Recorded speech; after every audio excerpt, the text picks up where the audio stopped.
Ya, baik, selamat siang. Perkenalkan, nama saya Sandro Alfianus Bolo dengan NIM 2302026067. Saya dari Prodi Ilmu Pemerintahan kelas B, tahun angkatan tahun 2023.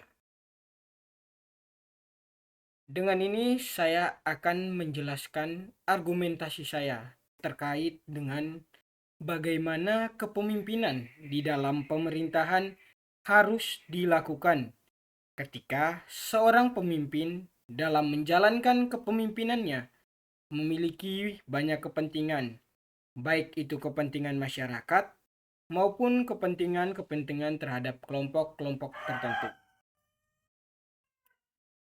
Berbicara soal pemerintahan, dalam konteks pemerintahan, seorang pemimpin seringkali dihadapkan atau diuji dengan berbagai permasalahan ataupun problem-problem yang terjadi di lingkungan sekitar masyarakat tempat di mana ia bertugas.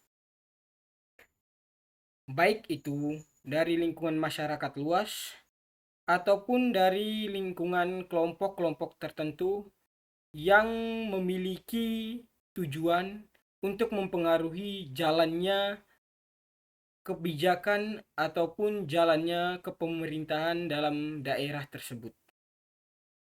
Oleh karena itu, untuk mengantisipasi ataupun meminimalisir hal-hal yang tidak diinginkan, penting bagi pemimpin untuk mempunyai landasan ataupun prinsip-prinsip yang mampu memberikan dorongan ataupun masukan bagi dirinya agar senantiasa mampu menciptakan kepemimpinan dalam sebuah pemerintahan yang baik, stabil, dan responsif terhadap kebutuhan-kebutuhan yang diinginkan oleh masyarakat sekitar. Prinsip-prinsip yang dimaksud itu meliputi transparansi dan inklusivitas dalam menjalankan kepemimpinan di sekitar lingkungan masyarakat. Transparansi yang harus dimiliki oleh pemerintah bertujuan untuk menjelaskan keputusan-keputusan yang diambil ataupun yang dikeluarkan oleh pemimpin setempat terhadap masyarakat-masyarakat agar menimbulkan dan membangun kepercayaan tinggi terhadap publik terkait dengan segala urusan ataupun segala masukan-masukan yang ia peroleh dan nantinya akan diterapkan ke dalam program-program ataupun kebijakan-kebijakan untuk membangun daerah setempat. Kemudian berlanjut ke inklusivitas. Inklusivitas ini sangatlah penting bagi seorang pemimpin sebagai landasan ataupun acuan dalam menjalankan sistem kepemerintahannya di dalam suatu daerah. Inklusivitas berarti melibatkan peran serta masyarakat dalam mengambil keputusan ataupun kebijakan untuk membangun kesejahteraan masyarakat di daerah tersebut. Pemimpin harus responsif terhadap aspirasi-aspirasi yang diutarakan ataupun yang disampaikan oleh masyarakat terhadap dirinya.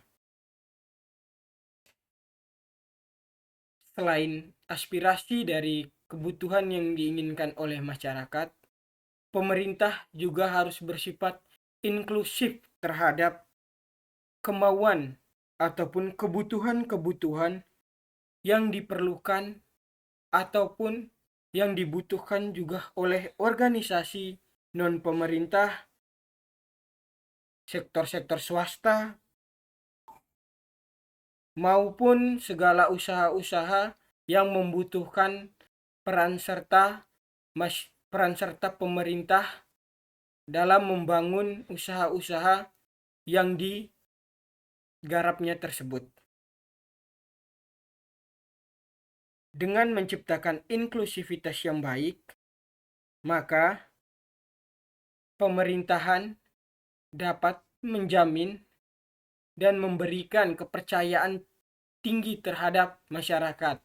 Artinya, dengan menerapkan sistem atau prinsip inklusivitas ini dapat memberikan sebuah legitimasi yang kuat ataupun kepercayaan yang kuat dari masyarakat publik terhadap kinerja-kinerja ataupun proses kepemimpinan pemerintahan di daerah tersebut.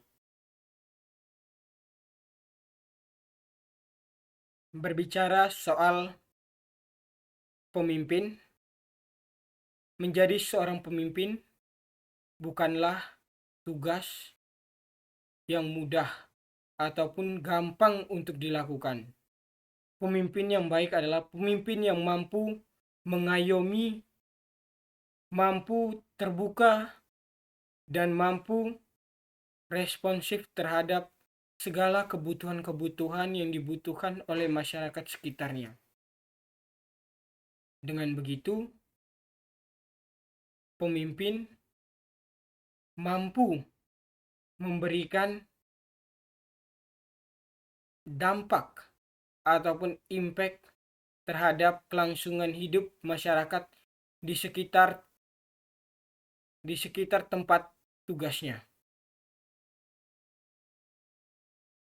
Jadi, untuk menciptakan sistem pemerintahan yang baik dan stabil, tentunya seorang pemimpin perlu menerapkan sebuah strategi dalam mengelola segala urusan-urusannya, khususnya segala urusan terkait dengan kepentingan masyarakat ataupun kepentingan kelompok-kelompok tertentu.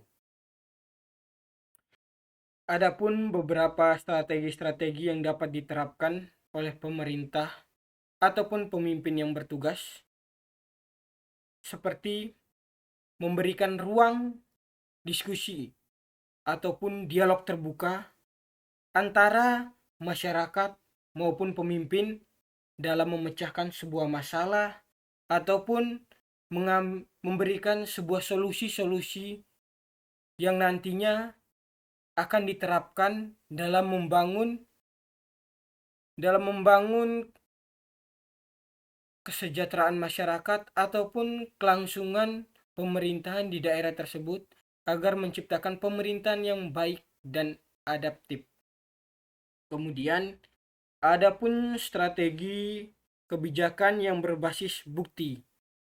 Artinya, pemerintah harus terbuka terhadap seluruh masyarakat terkait dengan kebijakan ataupun anggaran-anggaran dan segala proses aktivitas kepemimpinannya, dengan memberikan bukti-bukti ataupun sosialisasi terhadap masyarakat tentang apa ataupun hasil kinerja yang telah dilakukan untuk membangun daerah-daerah tersebut.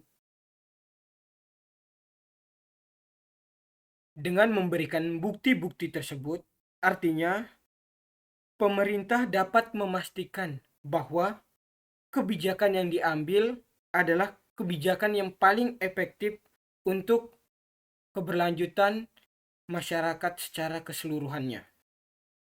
Kemudian selanjutnya ada pula strategi yaitu membangun koalisi. Artinya, dengan membangun koalisi, pemerintah ataupun pemimpin dapat menjaga perdamaian ataupun bentuk solidaritas antara pemerintah atau pemimpin yang memimpin daerah tersebut dengan kelompok-kelompok masyarakat ataupun kelompok-kelompok tertentu yang yang dapat membantu ataupun menciptakan dukungan yang luas dan memberikan masukan-masukan terhadap kebijakan-kebijakan yang nantinya dapat memudahkan pemimpin dalam menjalankan tugas-tugasnya sebagai seorang pemimpin dalam suatu pemerintahan. Kemudian adanya strategi transparansi dalam pengambilan keputusan. Artinya, dengan begini pemerintah dapat membangun kepercayaan antara masyarakat dan kelompok tertentu serta mengurangi spekulasi ataupun timbulnya asumsi-asumsi negatif dari masyarakat terhadap kualitas kepemimpinan di daerah tersebut.